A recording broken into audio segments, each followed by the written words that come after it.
This story happened on the bleak night of November 14th, 1995, in Beijing, China. An old man, some also say an old woman, was waiting at a bus stop at midnight, making conversation with the only other person at the stop, a quiet young gentleman.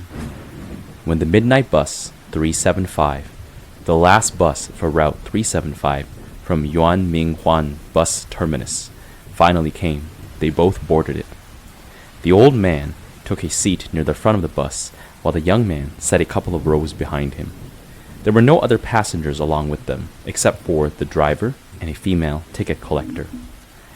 After a while, the driver spotted two shadows by the side of the road, waving at the bus. He stopped, and when the doors opened, 3 people got on. 2 men, who were supporting a third man between them, holding him up by his shoulders. The man in the middle looked disheveled, and his head was bowed so that nobody could see his face. There was a dismal, calm atmosphere inside the bus. Shortly after that, the old man picked a fight with the young man under some silly pretense of stealing his wallet. The altercation escalated, and the bus driver forced them both off the bus. When they got off and the bus zoomed away, the old man was no longer angry. He told the young man that he had saved their lives. Those 3 new passengers did not have feet. They were floating. They were not living people, he said. After that, they went to the nearest police station to report this event, but nobody believed them. The very next day, the bus company issued a statement. Last night, the final bus for Route 375 vanished, along with the driver and ticket lady.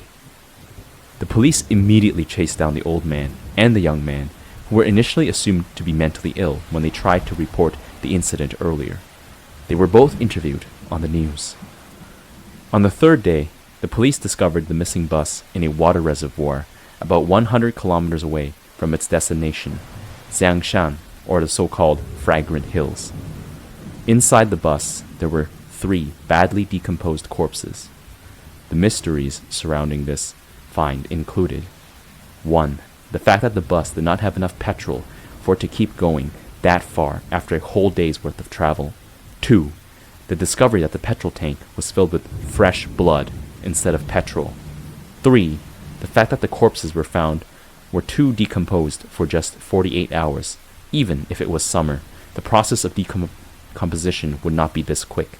An autopsy confirmed that there would be no intentional meddling with the bodies. 4. The fact that even after the police went through all the security cameras set up around the various entrances to the reservoir, they found nothing out of the ordinary. To this day, it remains an unsolved mystery. Hello, that's the end of our story. If you're still here at this point, you must have enjoyed this story. Consider supporting my channel by subscribing, ringing the notification bell, or sharing this with a friend. Additionally, you can support me on Patreon if you would really love to help me grow my channel. Thank you, and until next time.